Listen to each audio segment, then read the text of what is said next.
ಹೊಲದಲ್ಲಿ ನಿಂತ ನೀರು ಹಾಗೂ ಮನೆಯಲ್ಲಿ 1 ವಾರಗಳ ಕಾಲ ಶೇಖರಣೆ ಮಾಡಿರುವ ನೀರಿನಲ್ಲಿ ಲಾರ್ವಾ ಉತ್ಪತ್ತಿ ಮೂಲಕ ಸೊಳ್ಳೆಗಳ ತಾಣವಾಗಿ ಡೆಂಗ್ಯೂ, ಮಲೇರಿಯಾ ಎಂಬ ಕಾಯಿಲೆಗಳಿಗೆ ಮನುಷ್ಯ ಒಳಗಾಗುತ್ತಿದ್ದಾನೆ. ಆದ್ದರಿಂದ ಸಾರ್ವಜನಿಕರು ನೀರನ್ನು ಶೇಖರಿಸುವುದು, ತೆರೆದ ಗುಂಡಿಗಳನ್ನು ಮುಚ್ಚಿ ತಮ್ಮ ಆರೋಗ್ಯ ಕಾಪಾಡಿಕೊಳ್ಳಬೇಕು ಎಂದು ಆರೋಗ್ಯ ಇಲಾಖೆಯ ಸಹಾಯಕ ಅಧಿಕಾರಿ ಕುದಾಪುರ ತಿಪ್ಪೇಸ್ವಾಮಿ ಹೇಳಿದ್ದಾರೆ.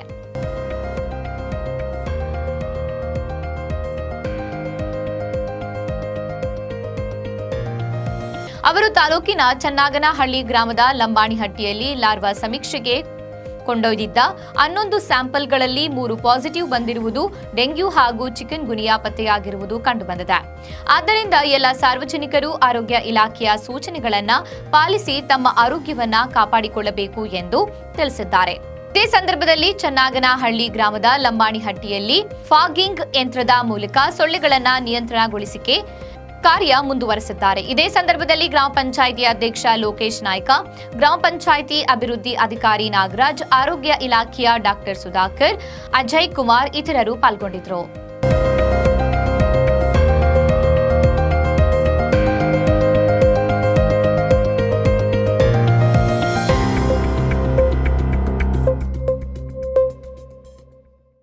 ದಾವಣಗೆರೆ ಎಸ್ಪಿ ಉಮಾಶ್ ಪ್ರಶಾಂತ್ ರವರನ್ನ ಅವಾಚ್ಯ ಶಬ್ದಗಳಿಂದ ನಿಂದಿಸಿದ ಹರಿಹರದ ಬಿಜೆಪಿ ಶಾಸಕ ಬಿಪಿ ಹರೀಶ್ನನ್ನ ಕೂಡಲೇ ಬಂಧಿಸಬೇಕು ಎಂದು ಕರುನಾಡ ವಿಜಯ ಸೇನೆ ಜಿಲ್ಲಾಧ್ಯಕ್ಷ ಕೆಟಿ ಶಿವಕುಮಾರ್ ನೇತೃತ್ವದಲ್ಲಿ ಎಸ್ಪಿ ಕಚೇರಿ ಮುಂದೆ ಪ್ರತಿಭಟನೆ ನಡೆಸಲಾಯಿತು.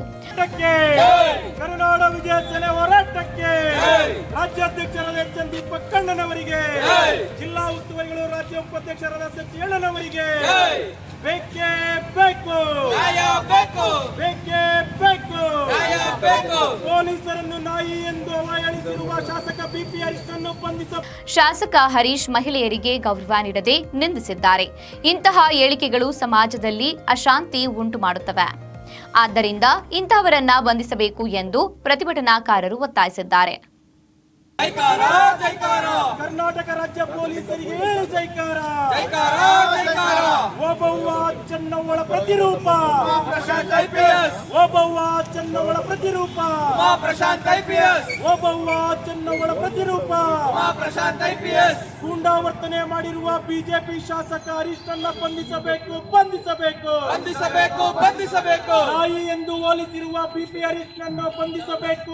ಶ್ರೀಮಾತೆ ಶ್ರೀ ಶಾರದಾ ದೇವಿಯವರ ವ್ಯವಹಾರ ಕೌಶಲ ಅದ್ಭುತವಾದದ್ದು ಎಂದು ಶಿವನಗರದ ಶ್ರೀ ಶಾರದಾ ದೇವಿ ಸತ್ಸಂಗದ ಕೇಂದ್ರದ ಮುಖ್ಯಸ್ಥರಾದ ಶ್ರೀಮತಿ ಜಿ ಯಶೋಧ ಪ್ರಕಾಶ್ ತಿಳಿಸಿದ್ದಾರೆ. ಶಿವನಗರದ ತಮ್ಮ ಶ್ರೀ ಶಾರದಾ ದೇವಿ ಸತ್ಸಂಗದ ಕೇಂದ್ರದಲ್ಲಿ ಆಯೋಜಿಸಿದ್ದ ವಾರದ ವಿಶೇಷ ಸತ್ಸಂಗದ ಕಾರ್ಯಕ್ರಮದಲ್ಲಿ ಶ್ರೀ ಶಾರದಾ ದೇವಿ ಜೀವನಗಂಗಾ ಗ್ರಂಥ ಪಾರಾಯಣ ಮಾಡುತ್ತಾ ಅವರು ಮಾತನಾಡಿದರು. ಈ ಸತ್ಸಂಗದ ಪ್ರಯುಕ್ತ ಶ್ರೀ ಶಾರದಾಶ್ರಮದ ಸದ್ಭಕ್ತರಿಂದ ಸಾಮೂಹಿಕ ಶ್ರೀ ದೇವಿ ಸ್ತುತಿ ಪಾರಾಯಣ ಮತ್ತು ಏಕಾದಶಿಯ ಪ್ರಯುಕ್ತ ಶ್ರೀರಾಮನ ಸಂಕೀರ್ತನೆ ನಡೆಯಿತು. ಶ್ರೀಮಾತೆಯವರು ತಮ್ಮ ಅಡಿಗೆಯ ಕೆಲಸಕ್ಕಾಗಿ ಕೆಲವು ಸಲ ಬ್ರಾಹ್ಮಣೇತರರ ಸಹಾಯವನ್ನು ಪಡೆಯಬೇಕಾಗುತ್ತಿತ್ತು. ಅಡಿಗೆಯ ಕೆಲಸಕ್ಕಾಗಿ ಒಬ್ಬಳು ಹೆಂಗಸನ್ನೇನೋ ನೇಮಕ ಮಾಡಲಾಗಿತ್ತು. ಆದರೆ ಆಕೆಗೂ ವಯಸ್ಸಾಗಿತ್ತು. ಎಲ್ಲ ಕೆಲಸವನ್ನು ತಾನೊಬ್ಬಳೇ ಮಾಡಿ ಮುಗಿಸುವಷ್ಟು ಶಕ್ತಿ ಅವಳಿಗಿರಲಿಲ್ಲ. ಆದ್ದರಿಂದ ಶ್ರೀಮಾತೆಯರು ಬಹುಮಟ್ಟಿಗೆ ಬ್ರಾಹ್ಮಣೇತರರ ಮೇಲೆ ಅವಲಂಬಿಸಿಕೊಂಡಿರಬೇಕಾಗಿತ್ತು. ಅಂದರೆ ಈಗ ಬದಲಿಸಿದ ಬ್ರಾಹ್ಮಣ ಅಲ್ಲದೆ ಇದ್ದವ್ರನ್ನ ಸ್ವಲ್ಪ ಜೊತೆಗೆ ಸಹಾಯಕ್ಕೆ ಕರ್ಕೊಂತಿದ್ರು. ಇವಾಗ ಅದು ಬೇಕಾಗಿಲ್ಲ ಅವ್ರ ಮನೆಗೆ, ಅದಕ್ಕೂ ಗಲಾಟೆ. ಈಗ ಜಾತಿ ಪದ್ಧತಿ ಜಾಸ್ತಿ ಅಲ್ಲ ಆ ಟೈಮಲ್ಲಿ, ಆದರೆ ಏನು ಮಾಡೋಂಗಿಲ್ಲ. ಆ ಟೈಮಲ್ಲಿ ಭಕ್ತರು ಅಂದಮೇಲೆ ಅವ್ರಿಗೆ ಜಾತಿ ಇಲ್ಲ. ಈಗ ಒಬ್ಬರು ಸಹಾಯಕ್ಕೆ ಬೇಕೇ ಬೇಕು. ಅಂಥವ್ರನ್ನ ಕೆಲವು ಸಲ ಕರ್ಕೊತಾ ಇದ್ರು ಶ್ರೀಮತಿಯವರು. ಮುಖ್ಯವಾಗಿ ಅವರ ಬ್ರಹ್ಮಚಾರಿ ಶಿಷ್ಯರೇ ಇಬ್ಬರು ಆದ ಯುವಕರ ಮೇಲೆ ಎಷ್ಟೇ ಆದರೂ ಅವರು ಬ್ರಾಹ್ಮಣೇತರರಾದ್ದರಿಂದ ಶ್ರೀಮಾತೆಯವರಿಗೆ ಆತಂಕ ಇದ್ದೇ ಇತ್ತು. ಅದರಲ್ಲೂ ಹಳ್ಳಿಯ ಜನರು ರಾಧಿಯ ಮಾವನ ಮನೆಯವರೊಂದಿಗೆ ಸೇರಿಕೊಂಡು ಈ ವಿಷಯದಲ್ಲಿ ಏನಾದರೂ ತಕರಾರು ಎಬ್ಬಿಸಬಹುದು ಎಂಬ ಭಯ ಅವರಿಗೆ. ಸತ್ಸಂಗದ ಸಭೆಯಲ್ಲಿ ಶ್ರೀ ಶಾರದಾಶ್ರಮದ ಸದ್ಭಕ್ತರಾದ ಶ್ರೀಮತಿ ರಂಗಮ್ಮ, ಎಚ್ ಲಕ್ಷ್ಮೀ ದೇವಮ್ಮ, ಯತೀಶ್ ಎಂ ಸಿದ್ದಾಪುರ, ಉಷಾ ಶ್ರೀನಿವಾಸ್, ವೀಣಾ, ಸಂಗೀತ ವಸಂತ್ ಕುಮಾರ್, ಶೈಲಜಾ ಶ್ರೀನಿವಾಸ್, ಕೃಷ್ಣವೇಣಿ ವೆಂಕಟೇಶ್, ಜಯಶ್ರೀಲಮ್ಮ, ಭ್ರಮರಾಂಬ, ಮಂಜುನಾಥ್ ಪಾಲ್ಗೊಂಡಿದ್ದರು.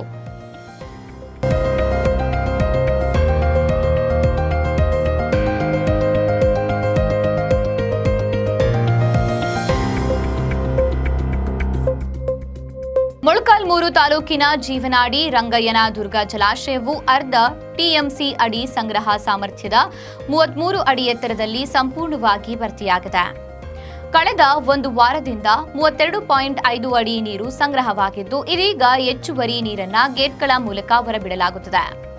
ಜಲಾಶಯದ ಹಿಂಭಾಗದ ಜಗಳೂರು ಮತ್ತು ಕೂಡ್ಲಿಗಿ ಭಾಗದಲ್ಲಿ ಸುರಿದ ಮಳೆಯಿಂದಾಗಿ ಜಲಾಶಯಕ್ಕೆ ಹೆಚ್ಚಿನ ಪ್ರಮಾಣದಲ್ಲಿ ನೀರು ಹರಿದು ಬರುತ್ತದೆ.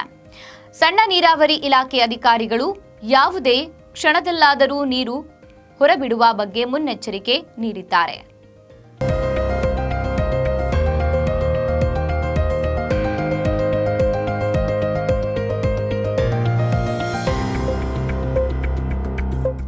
ನಾಯಕನಹಟ್ಟಿ ಪಟ್ಟಣದಲ್ಲಿ ಗುರುವಾರ ನಡೆದ ಹಿಂದೂ ಮಹಾಗಣಪತಿಯ ಬೃಹತ್ ಶೋಭಾಯಾತ್ರೆಯಲ್ಲಿ ಕೇಸರಿ ಧ್ವಜಗಳು ರಾರಾಜಿಸಿದವೆ.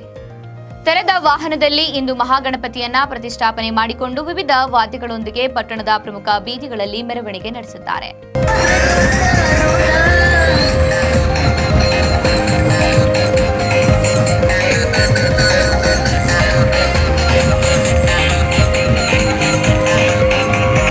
ಇಂದು ಮಹಾಗಣಪತಿಯ ವಿಸರ್ಜನೆ ಮೆರವಣಿಗೆಯಲ್ಲಿ ಪಟ್ಟಣದ ಪಾದಗಟ್ಟೆ ಹತ್ತಿರ ಇಂದು ಮಹಾಗಣಪತಿಯನ್ನ ಪ್ರತಿಷ್ಠಾಪನೆ ಮಾಡಿದ 9 ಗಣಪತಿ ಮೂರ್ತಿಗಳನ್ನು ಟ್ರ್ಯಾಕ್ಟರ್ಗಳಲ್ಲಿ ಪ್ರತಿಷ್ಠಾಪನೆ ಮಾಡಿಕೊಂಡು ಸಾಮೂಹಿಕವಾಗಿ ಮೆರವಣಿಗೆ ನಡೆಸಿ ನಾಯಕನಹಟ್ಟಿ ಚಿಕ್ಕಕೆರೆಯಲ್ಲಿ ಗಣಪತಿ ಮೂರ್ತಿಗಳನ್ನು ವಿಸರ್ಜನೆ ಮಾಡಿದ್ದಾರೆ.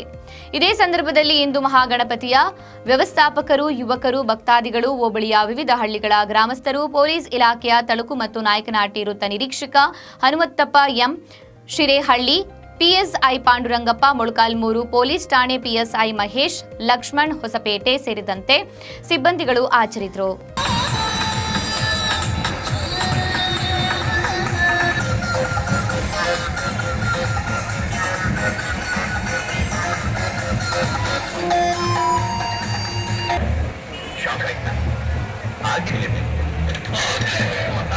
ಮಾಜಿ ಶಾಸಕ ಎಸ್ ತಿಪ್ಪೇಸ್ವಾಮಿ ಕಾಂಗ್ರೆಸ್ ಪಕ್ಷದ ಬಗ್ಗೆ ಹಗುರವಾಗಿ ಮಾತನಾಡುವುದನ್ನು ಕೈಬಿಡಬೇಕು ಎಂದು ಕಾಂಗ್ರೆಸ್ ಮುಖಂಡ ಧನಂಜಯ ಹೇಳಿದ್ದಾರೆ. ಗುರುವಾರ ನಾಯಕನಹಟ್ಟಿ ಪಟ್ಟಣದಲ್ಲಿ ಸುದ್ದಿಗೋಷ್ಠಿ ನಡೆಸಿ ಮಾತನಾಡಿದರು. ಸರ್ವರಿಗೂ ಸಮಬಾಳು, ಸರ್ವರಿಗೂ ಸಮಪಾಲು ಎನ್ನುವ ಸಿದ್ಧಾಂತವನ್ನ ಇಟ್ಟುಕೊಂಡಿರುವ ನಮ್ಮ ಕಾಂಗ್ರೆಸ್ ಬಗ್ಗೆ ಮಾಜಿ ಶಾಸಕ ಎಸ್ ತಿಪ್ಪೇಸ್ವಾಮಿ ನಿನ್ನೆ ಪತ್ರಿಕಾಗೋಷ್ಠಿಯಲ್ಲಿ ನಾಯಕ ಸಮುದಾಯಕ್ಕೆ ಅನ್ಯಾಯವಾಗಿದೆ ಎಂದು ಹೇಳಿರುವುದು ಸದ್ಯಕ್ಕೆ ದೂರವಾದ ಸಂಗತಿ. ಕಾಂಗ್ರೆಸ್ ಪಕ್ಷದ ನುಡಿದಂತೆ ನಡೆಯುವ ಪಕ್ಷ. ನಾಯಕ ಸಮುದಾಯಕ್ಕೆ ಯಾವುದೇ ಅನ್ಯಾಯ ಆಗಿಲ್ಲ. ಪಟ್ಟಣ ಪಂಚಾಯಿತಿ ಅಧ್ಯಕ್ಷರ ಮತ್ತು ಉಪಾಧ್ಯಕ್ಷರ ಸ್ಥಾಯಿ ಸಮಿತಿ ಆಯ್ಕೆ ವಿಚಾರದಲ್ಲಿ ಶಾಸಕ ಎನ್ವೈ ಗೋಪಾಲಕೃಷ್ಣರವರ ಹಸ್ತಕ್ಷೇಪ ಇಲ್ಲ. ಸುಮ್ಮನೆ ನಮ್ಮ ಶಾಸಕರ ಬಗ್ಗೆ ಟೀಕೆ ಮಾಡುವುದು ತರವಲ್ಲ. ಈ ವಿಚಾರದಲ್ಲಿ ನಮ್ಮ ಶಾಸಕರು ಹೋಬಳಿಯ ಮುಖಂಡರಿಗೆ ಸರ್ವ ಅಧಿಕಾರಗಳನ್ನ ನೀಡಿದ್ದಾರೆ. ಕಾಂಗ್ರೆಸ್ ಪಕ್ಷ ಸಾಮಾಜಿಕ ನ್ಯಾಯ ನೀಡುವ ಪಕ್ಷವಾಗಿದೆ ಎಂದಿದ್ದಾರೆ. ಇದೇ ಸಂದರ್ಭದಲ್ಲಿ ಕಾಂಗ್ರೆಸ್ ಮುಖಂಡ ಶ್ರೀಕಾಂತ್ ಬೋಸಯ್ಯ ಇತರರು ಹಾಜರಿದ್ದರು. ನಮ್ಮದು ಬೋಸದವರಟ್ಟಿ ಕಾಂಗ್ರೆಸ್ ಮುಖಂಡರು ನಾವು. ದಿನ ಮಾಜಿ ಶಾಸಕರು ನಮ್ಮ ಕಾಂಗ್ರೆಸ್ ಪಕ್ಷದ ಕಾಂಗ್ರೆಸ್ ಪಕ್ಷದಿಂದ ನಾಯಕ ಜನಾಂಗಕ್ಕೆ ಅನ್ಯಾಯ ಆಗಿದೆ ಅಂತೇಳಿ ಒಂದು ಪ್ರೆಸ್ ಮೀಟ್ ಕೊಟ್ಟಿದ್ದಾರೆ, ಆರೋಪಿಸುತ್ತಾರೆ. ಇದು ಸತ್ಯಕ್ಕೆ ದೂರವಾದ ಮಾತು. ಈ ಹಿಂದೆ ನಾಯಕನಹಟ್ಟಿ ಪಟ್ಟಣ ಪಂಚಾಯತಿ ಅಧ್ಯಕ್ಷ ಸ್ಥಾನ ಎಸ್ ಸಿ ಮಹಿಳೆಗೆ, ಉಪಾಧ್ಯಕ್ಷ ಸ್ಥಾನ ಜನರಲ್ ಬಂದಿತ್ತು. ಅಧ್ಯಕ್ಷರದು ಎಸ್ ಸಿ ಮಹಿಳೆಗೆ ಮಾಡಿ ಉಪಾಧ್ಯಕ್ಷರದು ಜನರಲ್ಗೆ ಕೊಟ್ಟಿದ್ವಿ. ತದನಂತರ ಸ್ಥಾಯಿ ಸಮಿತಿದು ಎಸ್ ಟಿ ಕೊಟ್ಟಿದ್ವಿ. ಅದಾದ್ಮೇಲೆ ಈಗ ಜನರಲ್ ಮಹಿಳೆ ರಾಜೀನಾಮೆ ಕೊಟ್ಟ ಮೇಲೆ ಮತ್ತೆ ಎಸ್ ಟಿ ಮಹಿಳೆಗೆ ಉಪಾಧ್ಯಕ್ಷ ಸ್ಥಾನ ಕೊಟ್ಟಿದ್ದೀವಿ. ಮತ್ತು ಈಗ ಸ್ಥಾಯಿ ಸಮಿತಿದು ಜನರಲ್ ಕೊಟ್ಟಿದ್ದೀವಿ. ಇಲ್ಲಿ ಜನಾಂಗಕ್ಕೆ ನಾನೇ ಆಗಲಿಲ್ಲ. ಸೊ ಮತ್ತೆ ಈಗ ಮತ್ತಿನ್ನು ಮುಂದಿನ ದಿನಗಳಲ್ಲಿ ಅಧ್ಯಕ್ಷರು ಉಪಾಧ್ಯಕ್ಷರು ಬದಲಾವಣೆ ಮಾಡಬೇಕಾದ್ರೆ ಹಿಂಗೆ ನಮ್ಮ ಪಕ್ಷದವರು ಸಾಮಾಜಿಕ ನ್ಯಾಯ ಕೊಡ್ತಾರೆ. ಅದನ್ನ ಬಿಟ್ಟು ಇಲ್ಲಿ ಬಂದು ಈ ತರ ಎಲ್ಲ ಶಾಸಕರು, ಮಾಜಿ ಶಾಸಕರು ಮಾತಾಡಬಾರ್ದು ಅಂತೇಳಿ ನಾನು ಹೇಳ್ತಿದ್ದೆ. ಪಟ್ಟಣ ಪಂಚಾಯತಿಯಲ್ಲೆಲ್ಲ ಹಸ್ತಕ್ಷೇಪ ಮಾಡೋದಿಲ್ಲ ಅವರು. ಈ ಅಧಿಕಾರನ ನಮಗೆ ಕೊಟ್ಟಿದ್ದಾರೆ. ನೀವೇ ಹೋಬಳಿ ಮುಖಂಡರು ಸೇರಿ ನೀವು ಹೆಂಗ್ ಬೇಕಂಗೆ ಸಾಮಾಜಿಕ ನ್ಯಾಯ ತೋರಿಸ್ಕೊಡ್ರಪ್ಪ ಅಂತ ಹೇಳಿದ್ದಾರೆ. ಅದ್ರ ಪ್ರಕಾರ ನಾವು ಮಾಡಿದೀವಿ. ಶಾಸಕರಲ್ಲಿ ಅಂತ ಪಾತ್ರ ಇಲ್ಲ. ಅವ್ರು ಹೇಳಿದಂಗೆ ಇವಾಗ ಗೆದ್ದಿದ್ರೆ ಅವರು ತಿರುಗಾಡಿರ್ಬೋದು. ಈಗ ಅವ್ರು ಬಿಜೆಪಿಯಲ್ಲಿ ಇದ್ದಾರೆ. ಹಂಗಂತೇಳಿ ಈಗ ನಾನೇ ಮಾಡಿದೆ ಅಂದ್ರೆ ಅದನ್ನ ಕೇಳ್ತಾರೆ. ಅಲ್ಲ, ಕಾಂಗ್ರೆಸ್ ಪಕ್ಷ ರಾಜ್ಯದಲ್ಲಿ ಏನು ಬರೀ ನಾಯಕ ಸಮುದಾಯಕ್ಕೆ ಅನ್ಯಾಯ ಮಾಡ್ತಾ ಇದ್ದ ಅಂತೇಳಿ ಮಾಜಿ ಶಾಸಕರು ಹೇಳ್ತಿದ್ದಾರೆ. ಅದ್ರ ಬಗ್ಗೆ ಅವರು ರಾಜ್ಯ ಮಟ್ಟದಲ್ಲಿ ಮಾತಾಡಿ, ನಾವಿಲ್ಲಿ ಹೋಬಳಿ ಮಟ್ಟದಲ್ಲಿ ನಮ್ಮ ಪಟ್ಟಣ ಪಂಚಾಯತಿ ವಿಚಾರ ಮಾತಾಡ್ತೀವಿ. ನಾವು ಅಷ್ಟೊಂದು ದೊಡ್ಡ ಇನ್ನು ಬೆಳೆದಿಲ್ಲ. ಸ್ಥಾಯಿ ಸಮಿತಿ ಮೀಟಿಂಗ್ ಇದರಲ್ಲಿ ಸಬ್ಜೆಕ್ಟ್ ವಿಷಯ ಇಟ್ಟಿದ್ದಾರೆ. 16ನೇ ವಾರ್ಡ್ ಹೋಬಳಿ. ಅದ್ರ ಪ್ರಕಾರ ಮಾಡಿದ್ರು ಅಷ್ಟೇ, ಅದು ಬಿಟ್ಟು ಬೇರೆ ಏನು ಮಾಡಿಲ್ಲ. ಭದ್ರಾ ಮೇಲ್ದಂಡೆ ಯೋಜನೆಗೆ ಎಸ್ಸಿಪಿ ಟಿಎಸ್ಪಿ ಹಣ ಬಳಸಿ ಕೇಂದ್ರ ಹಾಗೂ ರಾಜ್ಯ ಸರ್ಕಾರಗಳ ಇಚ್ಛಾಶಕ್ತಿ ಕೊರತೆಯಿಂದಾಗಿ ಭದ್ರಾ ಮೇಲ್ದಂಡೆ ಯೋಜನೆ ಕಾಮಗಾರಿ ಸ್ಥಗಿತಗೊಂಡಿದೆ ಎಂದು ನೀರಾವರಿ ಅನುಷ್ಠಾನ ಹೋರಾಟ ಸಮಿತಿಯ ಅಧ್ಯಕ್ಷ ಬಿಎ ಲಿಂಗಾರೆಡ್ಡಿ ಆರೋಪಿಸಿದ್ದಾರೆ. ರಿಸರ್ವ್ ಆಗಿರುವಂತಹ ಕ್ಷೇತ್ರಗಳು 5 ಪರಿಶಿಷ್ಟ ಪಂಗಡ ಪರಿಶಿಷ್ಟ ಜಾತಿಯ 5 ಇದಾವೆ. ಆಮೇಲೆ MP ಕ್ಷೇತ್ರಗಳು ಬಂದಿದೆ. ಎಲ್ಲವೂ ಲೆಕ್ಕ ಹಾಕಿದ್ರೆ ಅದರ ಹಣ ದುರುಪಯೋಗ ಆಗೋದಿಲ್ಲ. ಅದೇ ಫಂಡ್ ಇಲ್ಲೇ ಬರುತ್ತೆ. ಅದೇ ರೀತಿಯಲ್ಲಿ ತುಂಗಭದ್ರಾ ಇನ್ನೇನು ಏನು ಕೊಟ್ಟರು ಆ ರೀತಿ ನಮ್ಮಲ್ಲಿ ಇದೇ ಹಣವನ್ನು ಬಿಡುಗಡೆ ಮಾಡಿದರೆ ಇದು ತುಂಬ ಈ ಪ್ರಾಜೆಕ್ಟ್ ಸಕ್ಸಸ್ ಆಗ್ಬೋದು. ಯಾಕಂದರೆ ಸರ್ಕಾರ ಸ್ಕೀಮ್ಗಳಿಂದ ಹಣ ಇಲ್ಲ ಅಂತ ಮುಂದೂಡೋದಕ್ಕಿಂತ ಸೆಂಟ್ರಲ್ ಗೌರ್ಮೆಂಟ್ ಮೇಲೆ ಡಿಪೆಂಡ್ ಆಗೋದಕ್ಕಿಂತ ಈ ರಿಲೀಸ್ ಮಾಡಿದರೆ ಈ ಕಾಮಗಾರಿ ಮುಗಿದರೆ ಜನಕ್ಕೆ ಒಂದು ನೀರಾವರಿ ಸೌಲಭ್ಯ ಕೊಡ್ತಾರೆ ಅಂತೇಳಿ ನಾನು ಈ ಸಂದರ್ಭದಲ್ಲಿ ಕೇಳ್ತಾ, ಇದಕ್ಕೆ 5 ಜನ MP ಒಬ್ಬ MP ಒಬ್ಬ 8 ಜನ ಕ್ಷೇತ್ರಗಳಿದ್ದಾಗ ಎಲ್ಲರೂ ಗೊತ್ತಿದೆ, ತಮಗೆಲ್ಲರೂ ಗೊತ್ತಿದೆ. 5 ಜನರಲ್ಲಿ ಮೆಜಾರಿಟಿಯಲ್ಲಿ ಬಂತು ಇದರ ಬರಂತ ಜನಪರಿಶ್ರಮ ಮಂಗಳ 32,000 ಕೋಟಿ ರಿಲೀಸ್ ಮಾಡಿದರೆ ಸ್ಕೀಮ್ ಇದೆ, ಯಾರು ಕೇಳಲ್ಲ, ಕೊಡ್ಬೋದು, ಹಣ ಕೊಡ್ಬೋದು. ಆ ದೃಷ್ಟಿಯಲ್ಲಿ ಅದೇನು ನಮ್ಮ ಕ್ಷೇತ್ರದ ಶಾಸಕರು ಬೇರೆ ಕ್ಷೇತ್ರ ಶಾಸಕರು ಜಿಲ್ಲೆ 8 ಜನ ಯಾರು ರಸ್ತೆಯಲ್ಲಿ ಮಾಡ್ತಾ ಇಲ್ಲ, ನಾವು ಅದೇ ಸಾರಿ ಮಾಡಿದ್ದೀವಿ, ಅವರಲ್ಲಿ ಕೇಳ್ಕೊಂಡಿದ್ದೀವಿ, ಎಲ್ಲ ಮಾಡಿದ್ವಿ. ಈ ನಿಟ್ಟಿನಲ್ಲಿ ನಾವು ಅವರಿಗೂ ಕೇಳಿದಷ್ಟೇ, ತಮಗೆಲ್ಲರೂ ನಮ್ಮ ಮುಖಾಂತರ ಕೇಳಿದಷ್ಟೇ ಸಾರ್ವಜನಿಕರಲ್ಲಿ ಇದಕ್ಕೆ ಬಂದು ಇಷ್ಟು ದುಡ್ಡು ಅಮೌಂಟನ್ನು ಬರುವಂಥ ಅಮೌಂಟನ್ನು ರಿಲೀಸ್ ಮಾಡಿ, ಇಲ್ಲ ಆದರೆ ನಿಮ್ಗೆ ಕೈಲಾಗಲಿಲ್ಲ ದುಡ್ಡಿಲ್ಲ ಅಂತಂದರೆ ಕೃಷ್ಣಾ ಜಲಭಾಗ್ಯ ಒಂದು ನಿಗಮದಲ್ಲಿ ಹಿಂದೆ ಒಂದು ಸರ್ಕಾರ ಮಾಡಿತ್ತು. ನಮ್ಮ ಸಮಿತಿಯಿಂದ ನಾವೇ ಒಂದು ಪ್ರಸ್ತಾವನೆಯಿಂದ ಮಾಡಿದ್ವಿ. ಈ ಥರ ಮಾಡಲಿಲ್ಲ, ದುಡ್ಡು ಕಡಿಮೆ ಇದ್ದರೆ ಜನ ತೊಳೆದುಕೊಂಡಿದ್ದಾರೆ. 8 ತಾಲೂಕಲ್ಲಿ ನಾವೆಲ್ಲ ಹೋರಾಟ ಮಾಡ್ತೀವಿ. ಬಾಂಡ್ ತೊಳೆದಕ್ಕೆ ಸದ್ಯಕ್ಕೆ ನಿಮಗೆ ಪರಿಹಾರ ಸಿಗುತ್ತೆ. ಆ ಬಾಂಡು ರಿಲೀಸ್ ಮಾಡಿ ಅದೇ ಥರ ಅದನ್ನು ಏನು ಸಕ್ಸಸ್ ಆಯಿತು, ನಾವು ಸಕ್ಸಸ್ ಮಾಡಲಿಕ್ಕೆ ಎಲ್ಲ ರೈತರಿಂದ ಜನಗಳಿಂದ ಎಲ್ಲರಿಂದ ನಾವು ಹೋರಾಟ ಮಾಡ್ತೀವಿ ಅಂತೇಳಿ ನಾವು ನಿಮ್ಮ ಜೊತೆ ಸೇರಿಸ್ತೀವಿ ಅಂತೇಳಿ ಬಾಂಡ್ ರಿಲೀಸ್ ಮಾಡಲಿಕ್ಕೆ ಕೇಳಿದ್ವಿ. ಅದಕ್ಕೂ ಸ್ಪಂದಿಸಿಲ್ಲ. ಈ ನಿಟ್ಟಿನಲ್ಲಿ ನಾವು ಅಟ್ಲೀಸ್ಟ್ 2 ಕೆಲಸ ಮಾಡಲಿಲ್ಲ. ಇದೇ ಥರ ಮುಂದುವರೆದ್ರೆ ಇನ್ನು 10-20 ವರ್ಷಗಳಾದರೂ ಈ ಕೆಲಸ ನನಸಾಗಲ್ಲ. ಈ ಜನರೇಷನ್ ಅಂತೂ ಸಿಗಲ್ಲ, ನಮ್ಮ ಅಪರಭದ್ರ ಸಿಗಲ್ಲ. ಯಾಕಂದರೆ ನಮಗೆ ಗೊತ್ತಿದೆ 2,600 ಕೋಟಿಗೆ 180 ಕೊಟ್ಟಾಗ ಇನ್ನೂ 180 ಕೊಟ್ಟರೆ 300 ಚಿಲ್ಲಾಯಿತು. ಅಲ್ಲಿ ಬರೀ ಬ್ಯಾನಿಂದ ಇನ್ನೂ 2,300 ಕೋಟಿನ ಈ ಕೊಟ್ಟೆ ಇದರೇ ಕೊಟ್ಟಿಲ್ಲ. ಆಮೇಲೆ ಕಾಸ್ಟ್ ಜಾಸ್ತಿ ಆಗುತ್ತೆ. ಈಗ ಕೊಟ್ಟದ್ದು 22-23 ಸಾವಿರ ಏನು ಬಡ್ಜೆಟ್ ಕೊಟ್ಟಿದ್ರು ಅದನ್ನು ಡಬಲ್ 30-40 ಸಾವಿರಕ್ಕೆ ಸ್ಕೀಮಲ್ಲಿ ಹೋಗುತ್ತೆ. ಆ ದೃಷ್ಟಿಯಿಂದ ನಮ್ಮ ಚಿತ್ರದುರ್ಗದಲ್ಲಿ ಪತ್ರಿಕಾಗೋಷ್ಠಿ ನಡೆಸಿದ ಅವರು ತುಂಗಭದ್ರಾ ಹಿನ್ನೀರು ಯೋಜನೆಗೆ ಎಸ್ಇಪಿ ಟಿಎಸ್ಪಿ ಅನುದಾನ ಬಳಸಿದಂತೆ ಭದ್ರಾ ಮೇಲ್ದಂಡೆ ಯೋಜನೆಗೂ ಮೀಸಲು ಅನುದಾನ ಬಳಸಬೇಕು ಎಂದು ಒತ್ತಾಯಿಸಿದ್ದಾರೆ. 5,300 ಕೋಟಿ ರು ಅನುದಾನದ ಕೊರತೆಯಿಂದಾಗಿ ಮಹತ್ವಾಕಾಂಕ್ಷಿ ಯೋಜನೆ ಸೊರಗಿದೆ ಎಂದು ಅವರು ತಿಳಿಸಿದ್ದಾರೆ.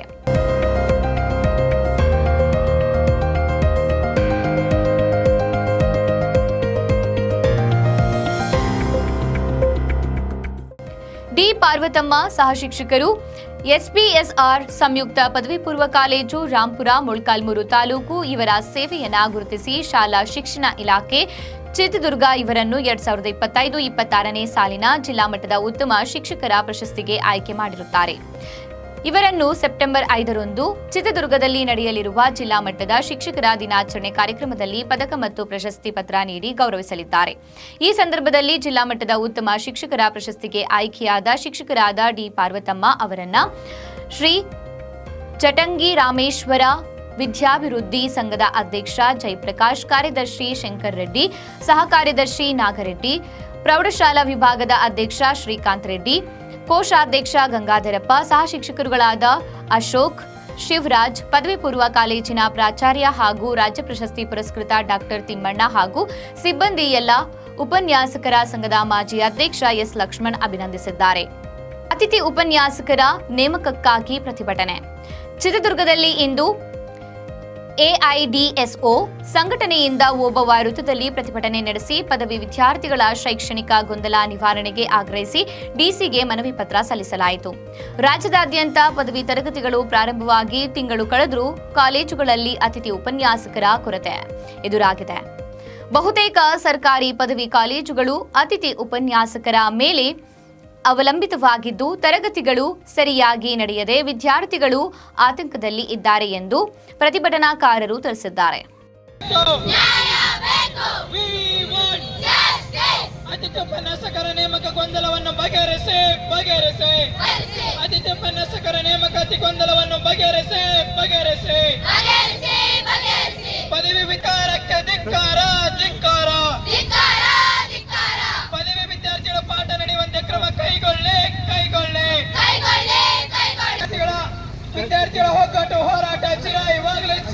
ಸ್ಥಿರವಾಗಲಿ. ಅತಿಥಿ ಉಪನ್ಯಾಸಕರನ್ನು ಈ ಕೂಡಲೇ ನೇಮಕ ಮಾಡಿಕೊಳ್ಳಿ. ವಿದ್ಯಾರ್ಥಿಗಳೇ ಒಂದಾಗಿ. We want.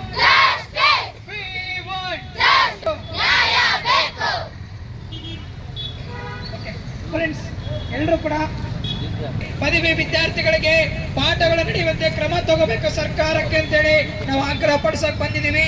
ಹಾಗೇನೆ ಅತಿಥಿ ಪದವಿ ಗವರ್ಮೆಂಟ್ ಡಿಗ್ರಿ ಕಾಲೇಜ್ಗಳಲ್ಲಿ ಇವತ್ತು ಪಾಠಗಳು ಸರಿಯಾಗಿ ನಡೀತಾ ಇಲ್ಲ.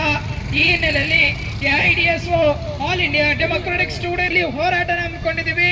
ಹಾಗೇನೆ ಇಡೀ ರಾಜ್ಯದಾದ್ಯಂತ ಎಲ್ಲ ಜಿಲ್ಲೆಗಳಲ್ಲಿ ಕಾಲೇಜ್ ಮುಂದೆ ಕೂಡ ಹೋರಾಟ ಮಾಡ್ತಾ ಇದ್ದೀವಿ. ಇರುವಂತ ಮಹಾಂತೇಶ್ ಅವರು ನಮ್ಮ ಜೊತೆಗಿದ್ದಾರೆ, ಅವರು ಮಾತಾಡ್ಬೇಕಂತೇಳಿ ಅವರಲ್ಲಿ ಕೇಳ್ಕೊತಾ ಇದ್ದೀವಿ ಸರ್.